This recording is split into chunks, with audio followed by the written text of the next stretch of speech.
ಪ್ರೀತಿಯ ವಿದ್ಯಾರ್ಥಿಗಳೇ, ನಾವು ಇವತ್ತಿನ ತರಗತಿಯಲ್ಲಿ ಸಂಖ್ಯೆಗಳೊಂದಿಗೆ ಆಟ ಅನ್ನುವಂತಹ ಅಧ್ಯಾಯದಲ್ಲಿ ಭಾಜ್ಯ ಸಂಖ್ಯೆ ಮತ್ತು ಅವಿಭಾಜ್ಯ ಸಂಖ್ಯೆಗಳ ಬಗ್ಗೆ ತಿಳಿದುಕೊಳ್ಳೋಣ. ಭಾಜ್ಯ ಸಂಖ್ಯೆ ಅಂದ್ರೆ ಏನು, ಅವಿಭಾಜ್ಯ ಸಂಖ್ಯೆ ಅಂದ್ರೆ ಏನು ಅನ್ನುವಂಥ ಕಾನ್ಸೆಪ್ಟ್ ಅನ್ನ ಈ ಒಂದು ಕೋಷ್ಟಕದ ಮುಖಾಂತರವಾಗಿ ನಾವು ಈಸಿಯಾಗಿ ತಿಳಿದುಕೊಳ್ಬೇಕು. ನೋಡಿ ಹೇಗೆ ಅಂತಂದ್ರೆ, ಇಲ್ಲಿ ಸಂಖ್ಯೆಗಳನ್ನ ಬರೆದಿದ್ದೀನಿ, ಅದರ ಅಪವರ್ತನಗಳಿದಾವೆ. ಎಷ್ಟು ಅಪವರ್ತನಗಳದಾವು ಅನ್ನುವಂಥ ಸಂಖ್ಯೆ ಇದು. ಈಗ ಒಂದರ ಅಪವರ್ತನ ಏನು, 1. ಹೌದಾ, ಇದು 1 ಆಗುತ್ತೆ. ಎರಡರ ಅಪವರ್ತನ 1 ಮತ್ತು 2, ಟೋಟಲ್ ಎಷ್ಟದು ಸಂಖ್ಯೆ 2 ಅದು. ಹಾಗೆ 3 1 3, ಹಾಗೆ 4 1 2 4, ಹೀಗೆ ಆ ಎಲ್ಲಾ ಸಂಖ್ಯೆಗಳ ಅಪವರ್ತನಗಳನ್ನ ಏನ್ ಮಾಡಿದೀವಿ ಇಲ್ಲಿ ಬರ್ದಿದ್ದೀನಿ. ಅವು ಟೋಟಲ್ ಆಗಿ ಎಷ್ಟು ಆಗ್ತಾವ ಅನ್ನುವಂಥದ್ದನ್ನ ಇಲ್ಲಿ ಬರ್ದಿದೆ. ಈ ಕೋಷ್ಟಕದಿಂದ ನಮ್ಗೆ ಏನ್ ಅರ್ಥ ಆಗುತ್ತೆ ಅಂತಂದ್ರೆ, ಯಾವ ಸಂಖ್ಯೆಗಳು ಭಾಜ್ಯ ಸಂಖ್ಯೆಗಳು ಮತ್ತು ಯಾವುವು ಅವಿಭಾಜ್ಯ ಸಂಖ್ಯೆಗಳು ಅನ್ನುವಂಥದ್ದು ಅರ್ಥ ಆಗುತ್ತೆ. ಹೇಗೆ ಅರ್ಥ ಆಗುತ್ತೆ ಅಂತಂದ್ರೆ, ನೋಡಿ, ಯಾವ ಸಂಖ್ಯೆ ಕೇವಲ 2 ಅಪವರ್ತನಗಳನ್ನ ಹೊಂದಿರುತ್ತವೆಯೋ ಅವುಗಳು ಅವಿಭಾಜ್ಯ ಸಂಖ್ಯೆಗಳಾಗಿರುತ್ತವೆ. ಹೌದಾ, ಯಾವ ಸಂಖ್ಯೆ ಕೇವಲ 2, ಈಗ ನೋಡ್ರಿ, 1 ಅಂತೂ ಭಾಜ್ಯನೂ ಅಲ್ಲ ಅವಿಭಾಜ್ಯನೂ ಅದಲ್ಲ, ಅದು ಬಿಡಿ. 2 ನೋಡ್ರಿ, 1 ಮತ್ತು 2 ಕೇವಲ 2 ಮಾತ್ರ ಏನಿದು ಅಪವರ್ತನಗಳನ್ನ ಹೊಂದಿದೆ. ಹಾಗಾದ್ರೆ 2 ಏನಾಯ್ತಿದು ಅವಿಭಾಜ್ಯ ಸಂಖ್ಯೆ. ಹೌದಾ, ನೆಕ್ಸ್ಟ್ ಯಾವ್ದಿದೆ 3. ಅಂದ್ರೆ 1 ಮತ್ತು ಅದೇ ಸಂಖ್ಯೆಯನ್ನು ಹೊಂದಿರಬೇಕು ಅಂತ ಎಲ್ಲಾ ಸಂಖ್ಯೆಗಳು ಏನಾಗಿರ್ತಾವ, ಅವಿಭಾಜ್ಯ ಸಂಖ್ಯೆಗಳಾಗಿರ್ತಾವ. ಅರ್ಥ ಆಯ್ತಲ್ಲ, ಕೇವಲ 1 ಮತ್ತು ಅದೇ ಸಂಖ್ಯೆಯನ್ನು ಹೊಂದಿರ್ತಕ್ಕಂಥವುಗಳು. ಮತ್ತವು ಏನಾಗಿರ್ತವೆ, 2 ಅಪವರ್ತನಗಳನ್ನ ಹೊಂದಿರ್ತವೆ. ಹೌದಾ, ನೆಕ್ಸ್ಟ್ ನೋಡಿ 4 ಬರೋದಿಲ್ಲ, ಯಾಕಂದ್ರೆ ಅವು 3 ಅಪವರ್ತನವನ್ನ ಹೊಂದಿದೆ. ನೆಕ್ಸ್ಟ್ 5, ಹೌದಲ್ಲ, 5 2 ಅಪವರ್ತನಗಳನ್ನ ಹೊಂದಿದೆ. ನೆಕ್ಸ್ಟ್ 7, ಹೌದಾ, ನೆಕ್ಸ್ಟ್ 11. ಅಂದ್ರೆ ಈ ಒಂದು ಕೋಷ್ಟಕದಲ್ಲಿ ನಮ್ಗೆ ಇಷ್ಟು ಗೊತ್ತಾಗುತ್ತೆ. ಅಂದ್ರೆ ಯಾವ ಸಂಖ್ಯೆ 2 ಅಪವರ್ತನಗಳನ್ನ ಹೊಂದಿರ್ತದಲ್ಲ, ಅದೇನಾಗಿರುತ್ತೆ ಅವಿಭಾಜ್ಯ ಸಂಖ್ಯೆ ಆಗಿರುತ್ತೆ. ಅರ್ಥ ಆಯ್ತಲ್ಲ. ಇನ್ನು ನೆಕ್ಸ್ಟ್ ಭಾಜ್ಯ ಸಂಖ್ಯೆ. ಭಾಜ್ಯ ಸಂಖ್ಯೆ ಅಂದ್ರೆ ಏನು ನೋಡಿ, ಯಾವ ಸಂಖ್ಯೆ 2ಕ್ಕಿಂತ ಹೆಚ್ಚು ಅಪವರ್ತನಗಳನ್ನ ಹೊಂದಿರುತ್ತವೆಯೋ ಅವುಗಳು ಭಾಜ್ಯ ಸಂಖ್ಯೆಗಳಾಗಿರುತ್ತವೆ. ಹೌದಾ, 2ಕ್ಕಿಂತ ಜಾಸ್ತಿ ಅಪವರ್ತನಗಳನ್ನ ಹೊಂದಿರಬೇಕು. ಈಗ 4 ತೆಗೆದುಕೊಂಡ್ರೆ ಏನಾಗುತ್ತೆ, 4 ಎಷ್ಟು ಸಂಖ್ಯೆಗಳನ್ನ ಹೊಂದಿದೆ ನೋಡಿ, 4 2ಕ್ಕಿಂತ ಹೆಚ್ಚು ಅಂದ್ರೆ 3 ಸಂಖ್ಯೆಗಳನ್ನ ಹೊಂದಿದೆ. ಹೌದಾ, ನೆಕ್ಸ್ಟ್ 6 4 ಇದೆ. 8ಗೂ ಕೂಡ 4 ಅಪವರ್ತನಗಳಿದಾವೆ. 10ಕ್ಕೂ ಕೂಡ 4 ಅಪವರ್ತನಗಳು. ಹೀಗೆ ನಾವು ಎಲ್ಲಾ ಸಂಖ್ಯೆಗಳನ್ನು ಬರಿತಾ ಹೋದ್ರೆ ಗೊತ್ತಾಗ್ತದೆ. ಅಂದ್ರೆ 2ಕ್ಕಿಂತ ಜಾಸ್ತಿ ಅಪವರ್ತನಗಳನ್ನ ಹೊಂದಿತ್ತು ಅಂತಂದ್ರೆ ಅದೇನಾಗುತ್ತೆ, ಭಾಜ್ಯ ಸಂಖ್ಯೆಗಳು ಆಗ್ತವ. ಅಂದ್ರೆ ಈಗ ಯಾವ್ಯಾವ ಒಂದಂಗಾಯ್ತು, 4, ಹೌದಾ, ನೆಕ್ಸ್ಟ್ 6, ಹೌದಾ, ನೆಕ್ಸ್ಟ್ 8 10, ಹೀಗೆ ಈ ಎಲ್ಲಾ ಸಂಖ್ಯೆಗಳೇನಾಗ್ತವ, ಭಾಜ್ಯ ಸಂಖ್ಯೆಗಳು ಆಗ್ತವ.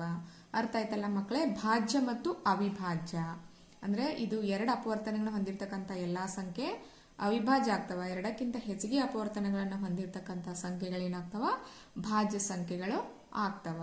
ಇನ್ನೊಂದು 1 ರಿಂದ 100ರವರೆಗಿನ ಭಾಜ್ಯ ಮತ್ತು ಅವಿಭಾಜ್ಯ ಸಂಖ್ಯೆಗಳನ್ನ ಯಾವ ರೀತಿಯಾಗಿ ಕಂಡುಹಿಡಿಬಹುದು ಒಂದು ಸುಲಭ ವಿಧಾನದ ಮುಖಾಂತರ ಅಂತ ಹೇಳಿ ಇರಾಟೋಸ್ಥೆನಿಸ್ ನ ಒಂದು ಜರಡಿ ವಿಧಾನ ಅಂತ ಹೇಳಿ ಕರಿತೀವಿ. ಆ ಒಂದು ವಿಧಾನದ ಮುಖಾಂತರ ನಾವು ಯಾವ ರೀತಿಯಾಗಿ 100ರವರೆಗಿನ ಸಂಖ್ಯೆಗಳನ್ನ ಕಂಡುಹಿಡಿಬಹುದು ಅನ್ನುವಂಥದ್ದನ್ನ ಈ ಒಂದು ಕೋಷ್ಟಕದ ಮುಖಾಂತರ ನಾನೇನ್ ಮಾಡ್ತೀನಿ ತಿಳಿಸ್ಕೊಡ್ತೀನಿ ನೋಡಿ. ಈಗ 1 ಅನ್ನುವಂಥದ್ದು ಏನಿದೆ, ಇದು ಭಾಜ್ಯ ಅಲ್ಲ ಅವಿಭಾಜ್ಯನೂ ಅಲ್ಲ, ಅದನ್ನ ಬಿಟ್ಬಿಡೋಣ. ಅದನ್ನ ಏನ್ ಮಾಡೋಣ, ಹೊಡೆದಾಕೋಣ. ಈಗ 2ನ್ನ ರೌಂಡ್ ಹಾಕಿ, ಹೌದಾ, ನೋಡಿ 2ನ್ನ ರೌಂಡ್ ಹಾಕಿ 2ರ ಎಲ್ಲಾ ಗುಣಕಗಳು ಅಂದ್ರೆ ಅಪವರ್ತ್ಯಗಳು, ಹಿಂದಿನ ತರಗತಿಯಲ್ಲಿ ನಾವು ಅಪವರ್ತ್ಯಗಳ ಬಗ್ಗೆ ತಿಳಿದುಕೊಂಡಿದೀವಿ. ಹೌದಾ, ಅವುಗಳನ್ನೆಲ್ಲ ಏನ್ ಮಾಡೋಣ, ಒಡೆದು ಹಾಕೋತ ಹೋಗೋಣ. 2ರ ಅಪವರ್ತನ ಅಂತಂದ್ರೆ 4 6 8 10, ನೋಡಿ ಇವೆಲ್ಲ 2ರ ಅಪವರ್ತ್ಯಗಳು. 14 16 18 20 22 24 26 28 30. ಅಂದ್ರೆ ಈ ಸಂಖ್ಯೆನ ಏನಿ ಹೊಡೆದು ಹಾಕ್ತಾ ಹೊಂಟಿದೀನಲ್ಲ, ಆ ಸಂಖ್ಯೆ 2ರಿಂದ ಏನಾಗುತ್ತೆ, ಸಂಪೂರ್ಣವಾಗಿ ಹೋಗುತ್ತೆ. ಅದಕ್ಕೋಸ್ಕರ 2ರ ಅಪವರ್ತ್ಯಗಳು ಅಂತ ನಾವು ಹೇಳ್ತೀವಿ. 32 ನಾನೇನು ಹೇಳಿದೀನಿ, ಆ ಅಪವರ್ತ್ಯಗಳಿಗೆ ಕೊನೆ ಇಲ್ಲ, ಅದು ಅಪರಿಮಿತಗಣ. ನಾವು 2ರ ಬಗ್ಗೆ ಓದ್ತಾ ಹೋಗ್ತೀವಿ, 2 ಹತ್ಲೆ 20 ಆಯ್ತು, ಈ 30 ಹೇಗೆ ಹೋಗುತ್ತೆ ಅಂತಲ್ಲ, ಅದು ಹೋಗುತ್ತೆ, ಸಂಪೂರ್ಣವಾಗಿ ಹೋಗ್ತದ. 38 40 42 44 46 48 50 52 54 56, 58, 60. ಹೌದಾ? ನೋಡಿ, ಈ ರೀತಿಯಾಗಿ ಇವೆಲ್ಲ ಏನು ಅಂತಂದರೆ 2ರ ಅಪವರ್ತ್ಯಗಳು. 78, 80, 82, 84, 86, 88, 90, 92, 94, 96, 98, 100 ಕೂಡ 2ರ ಅಪವರ್ತ್ಯ ಆಗಿರುತ್ತೆ. ಹೌದಾ? ಇನ್ನೇನು ಮಾಡೋಣ? ನೆಕ್ಸ್ಟ್ ಉಳಿದಿದ್ದು ಯಾವುದೀಗ 3. 3ಅನ್ನು ಏನು ಮಾಡೋಣ? ಸರ್ಕಲ್ ಹಾಕಿ 3ರ ಅಪವರ್ತ್ಯಗಳನ್ನು ಏನು ಮಾಡೋಣ? ಈಗ ಹೊಡೆದು ಹಾಕೋಣ. 3ರ ಅಪವರ್ತ್ಯ 5 ಆಗೋದಿಲ್ಲ ಬಿಡಿ, 7 ಆಗೋದಿಲ್ಲ, 9 ಆಗುತ್ತಲ್ಲ. 3ರ ಮಗ್ಗಿಯಲ್ಲಿದೆ, 9 ಆಗುತ್ತೆ. ನೆಕ್ಸ್ಟು 15 ಆಗುತ್ತೆ. ನೆಕ್ಸ್ಟು 21 ಆಗುತ್ತೆ. 3ರ ಮಗ್ಗಿಯಲ್ಲಿದೆಯಲ್ಲ 21. ನೆಕ್ಸ್ಟು 27 ನೋಡಿ. ನೆಕ್ಸ್ಟ್ 33. ನೆಕ್ಸ್ಟು 39 ಆಗುತ್ತೆ. ನೆಕ್ಸ್ಟು 43 ಆಗುತ್ತಾ? 3ರ ಅಪವರ್ತ್ಯವನ್ನು ಬರಿಬೇಕಾದ್ರೆ ನೋಡಿ, 3 ಒಂದ್ಲೆ 3 1 ಉಳಿಯುತ್ತೆ, ಇದು ಆಗೋದಿಲ್ಲ. ನೆಕ್ಸ್ಟ್ ನಾವೇನು ಮಾಡೋಣ? ಅದನ್ನು ನೋಡೋಣ ಅಂತ. ಇದು 45 ಆಗುತ್ತೆ. ನೆಕ್ಸ್ಟು 49 ಆಗೋದಿಲ್ಲ. ನೆಕ್ಸ್ಟ್ ಮಗ್ಗಿಯಲ್ಲಿ ನೋಡೋಣ ಅಂತ. 3ರಿಂದ ಹೋಗ್ತಕ್ಕಂಥ ಒಂದು ಸಂಖ್ಯೆಗಳನ್ನು ನಾವೇನು ಮಾಡೋದು? ಇವಾಗ ಹಾಕೋಂತ ಹೋಗೋದು. 53,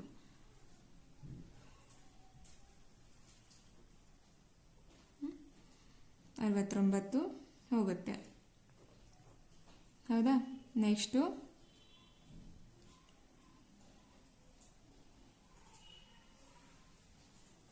91,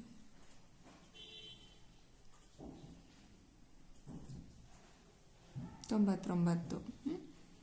ನೆಕ್ಸ್ಟ್ ಈಗ 5ಅನ್ನು ತೆಗೆದುಕೊಳ್ಳೋಣ. ಹೌದಾ? 5ರ ಅಪವರ್ತ್ಯಗಳನ್ನು ಹಾಕೋಣ. ನೋಡಿ, 5ರ ಅಪವರ್ತ್ಯ ಯಾವ ಉಳಿದಿದ್ದಾವಲ್ಲ ಅವನಷ್ಟೇ ನೋಡ್ತಾ ಹೋದರೆ ನಮ್ಗೆ ಗೊತ್ತಾಗ್ತದೆ. 25 ಇದೆ. ಹೌದಾ? ನೆಕ್ಸ್ಟು 35 ಬರುತ್ತೆ. ನೆಕ್ಸ್ಟ್ ನೋಡಿ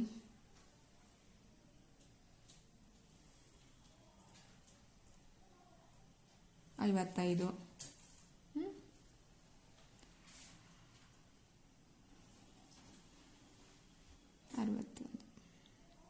65. ಹೀಗೆ ನಾವೇನು ಮಾಡ್ತಾ ಹೋಗಬೇಕು? ಅವು ಸಂಪೂರ್ಣವಾಗಿ ಯಾವ ಭಾಗ ಹೋಗ್ತಾವಲ್ಲ ಅವು 5 ಇನ್ನೊಂದು ಏನು ಕ್ಲೀವ್ ಅಂತಂದರೆ ಬಿಡಿ ಸ್ಥಾನದಲ್ಲಿ 5 ಮತ್ತು 0 ಇದ್ರೆ ಅದು 5ರಿಂದ ಏನಾಗುತ್ತೆ? ಸಂಪೂರ್ಣವಾಗಿ ಭಾಗ ಹೋಗುತ್ತೆ. ಹೌದಾ? 5ರಿಂದ ಆಯಿತು. ಇನ್ನು 7ಅನ್ನು ಏನು ಮಾಡೋಣ? ಸರ್ಕಲ್ ಹಾಕಿ 7ರ ಅಪವರ್ತ್ಯ ಯಾವಿದಾವೆ ಅಂತ ನೋಡ್ತಾ ಹೋಗೋಣ. ಹೌದಾ? 7ರ ಅಪವರ್ತ್ಯ ಯಾವುದು? ಈಗಾಗಲೇ 23 ತನ ಇಲ್ಲೆಲ್ಲ ಆಗಿದ್ದಾವೆ, 17 ಇವೆಲ್ಲ. ಹೌದಾ? ನೋಡಿ,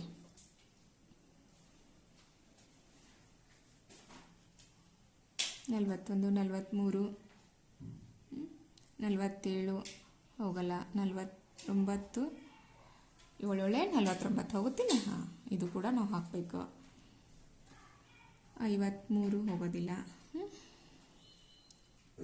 ನೆಕ್ಸ್ಟ್ 61, 7 63. ಹೌದಾ? ಹೋಗುತ್ತೆ.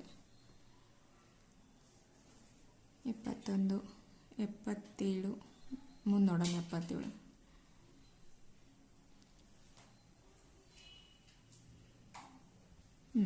ಈಗ 7 ಆಯ್ತಾ? ನೆಕ್ಸ್ಟ್ 11. 11ಅನ್ನು ಸರ್ಕಲ್ ಹಾಕಿಬಿಟ್ಟು ಅದರ ಒಂದು ಅಪವರ್ತ್ಯಗಳನ್ನು ಏನು ಮಾಡೋಣ? ನೋಡ್ತಾ ಹೋಗೋಣ. ಹೌದಾ? 11ರ ಬಗ್ಗೆ ಹೋದರೆ 11 2 22, 33, 44 ಹೀಗೆ ಹೋಗ್ತಾ ಇರುತ್ತೆ. ನೋಡಿ,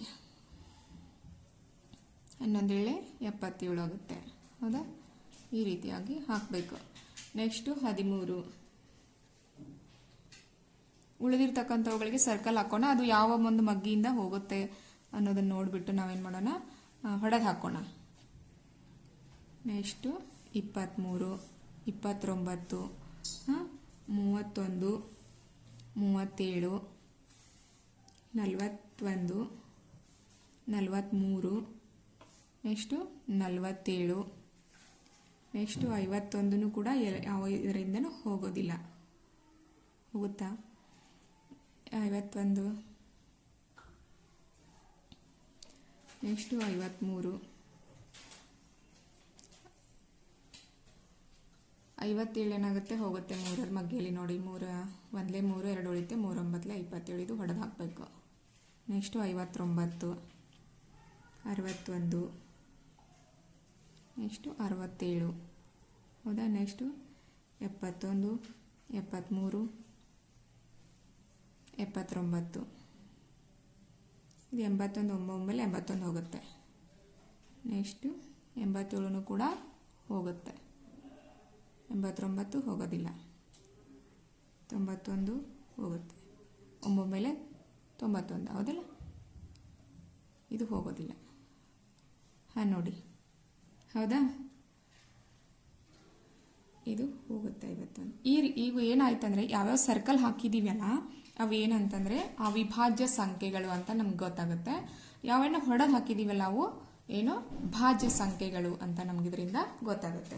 ಇನ್ನು ನೆಕ್ಸ್ಟ್ ಇನ್ನೊಂದು ಕಾನ್ಸೆಪ್ಟನ್ನು ಏನು ತಿಳ್ಕೊಳ್ಳೋಣ ಅಂತಂದರೆ ಸಮ ಸಂಖ್ಯೆ ಮತ್ತು ಬೆಸ ಸಂಖ್ಯೆ ಅಂದರೆ ಏನು ಅನ್ನುವಂಥದ್ದನ್ನು ಕೂಡ ನಾವೇನು ಮಾಡೋಣ ತಿಳಿದುಕೊಳ್ಳೋಣ. ನೋಡಿ, ಸಮ ಸಂಖ್ಯೆ ಅಂತಂದರೆ ಈಗ ಈಗ ನಾವು ಏನು ಮಾಡ್ತೀವಿ, 2ರಿಂದ ಬರಿತಾ ಹೋಗ್ತೀವಿ, 2 4 6 8 10 ಹೌದಾ. ಇವೆಲ್ಲ ಏನು ಅಂತಂದರೆ ಸಮಸಂಖ್ಯೆಗಳು. ಸಮಸಂಖ್ಯೆ ಅಂತಂದರೆ ಚಿಕ್ಕ ಸಂಖ್ಯೆ ಇತ್ತು ಅಂದರೆ ನಮ್ಗೆ ಗೊತ್ತಾಗ್ಬಿಡುತ್ತೆ.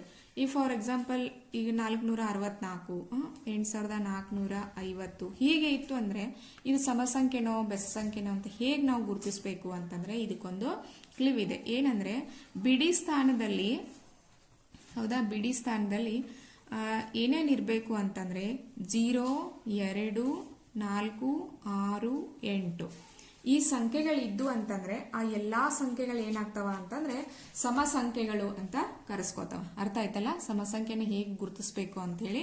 0 2 4 6 8 ಇತ್ತು ಅಂದರೆ ಈಗ ನೋಡಿ 464 ಬಿಡಿ ಸ್ಥಾನದಲ್ಲಿ 4 ಇದೆ, ಇಲ್ಲಿ 0 ಇದೆ, ಇವೆಲ್ಲ ಏನಾಗ್ತಾವ ಸಮ ಸಂಖ್ಯೆಗಳು ಅಂತ ಕರೆಸ್ಕೊಳ್ತಾವ. ಇನ್ನು ಉಳಿದಿರ್ತಕ್ಕಂಥವುಗಳೆಲ್ಲ ಏನಾಗಿರ್ತಾವ 3 5 7 9 ಈ ರೀತಿಯಾಗಿ ಬಿಡಿ ಸ್ಥಾನದಲ್ಲಿ ಬಂದು ಅಂತಂದ್ರೆ ಇವೇನಾಗಿರ್ತಾವ ಬೆಸ ಸಂಖ್ಯೆಗಳು ಆಗಿರ್ತಾವ. ಅರ್ಥ ಆಗ್ತಾ ಇದೆಯಲ್ಲ, ಬೆಸ ಸಂಖ್ಯೆಗಳು ಮತ್ತು ಸಮ ಸಂಖ್ಯೆಗಳನ್ನು ನಾವು ಯಾವ ರೀತಿಯಾಗಿ ಗುರುತಿಸಬೇಕು ಅಂತ. ಚಿಕ್ಕ ಸಂಖ್ಯೆ ಇದ್ರೆ ನಾವು ಈಸಿಯಾಗಿ ಐಡೆಂಟಿಫೈ ಮಾಡ್ತೀವಿ. ದೊಡ್ಡ ದೊಡ್ಡ ಸಂಖ್ಯೆಗಳಿದ್ದಾಗ ಬಿಡಿ ಸ್ಥಾನವನ್ನು ಮಾತ್ರ ನಾವು ಕನ್ಸಿಡರ್ ಮಾಡೋದ್ರಿಂದ ಏನಾಗುತ್ತೆ ನಮ್ಗೆ ಗೊತ್ತಾಗುತ್ತೆ. ಹಾಗಾದ್ರೆ ಇನ್ನು ಏನು ಅಂತಂದ್ರೆ ಇನ್ನೊಂದು ಪಾಯಿಂಟ್ ಏನು ನೆನಪಿನಲ್ಲಿ ಇಟ್ಕೋಬೇಕು ಅಂತಂದ್ರೆ 2 ಏನಿದು ಅಂತಂದ್ರೆ ಈಗಾಗಲೇ ನಾವು ಏನಂದೀವಿ ಸಮಸಂಖ್ಯೆ ಅಂತ ಹೇಳಿದೀವಿ. ಅದು ಏನು ಅವಿಭಾಜ್ಯ ಸಂಖ್ಯೆನೂ ಕೂಡ, ಹೌದಾ. ಯಾಕಂತಂದ್ರೆ ಅದು ಕೇವಲ ಏನಾಗಿರ್ತದ 2 ಅಂದ್ರೆ ಚಿಕ್ಕ ಅವಿಭಾಜ್ಯ ಸಂಖ್ಯೆನೂ ಕೂಡ ಇದು 2 ಅಂತ ನಾವು ತಿಳಿದುಕೊಳ್ಬಹುದು, ಹೌದಾ. 2 ಬಿಟ್ಟು ಉಳಿದಿರ್ತಕ್ಕಂಥ ಎಲ್ಲವುಗಳು ಎಲ್ಲ ಒಂದು ಅವಿಭಾಜ್ಯ ಸಂಖ್ಯೆಗಳು ಕೂಡ ಏನಾಗಿರ್ತಾವ ಬೆಸ ಸಂಖ್ಯೆಗಳಾಗಿರ್ತಾವ ಅನ್ನುವಂಥದ್ದನ್ನು ಕೂಡ ಇದರಿಂದ ನಮ್ಗೇನಾಗುತ್ತೆ ಅರ್ಥ ಆಗುತ್ತೆ. ಇಷ್ಟು ನಿಮಗೆ ಅರ್ಥ ಆಗಿದೆ ಅಂತ ಅನ್ಕೋತೀನಿ. ಭಾಜ್ಯ ಸಂಖ್ಯೆಗಳು ಮತ್ತು ಅವಿಭಾಜ್ಯ ಸಂಖ್ಯೆಗಳಾಗಿರ್ಬೋದು, ಸಮಸಂಖ್ಯೆ ಮತ್ತು ಬೆಸ ಸಂಖ್ಯೆ ಇಷ್ಟು ನಮ್ಗೆ ತಿಳ್ಕೊಂಡಿದ್ವಿ ಅಂತಂದ್ರೆ ನಾವು 3.2 ಅಭ್ಯಾಸವನ್ನ ಮುಂದಿನ ತರಗತಿಯಲ್ಲಿ ಏನು ಮಾಡೋಣ ಚರ್ಚೆ ಮಾಡೋಣ. Thank you students.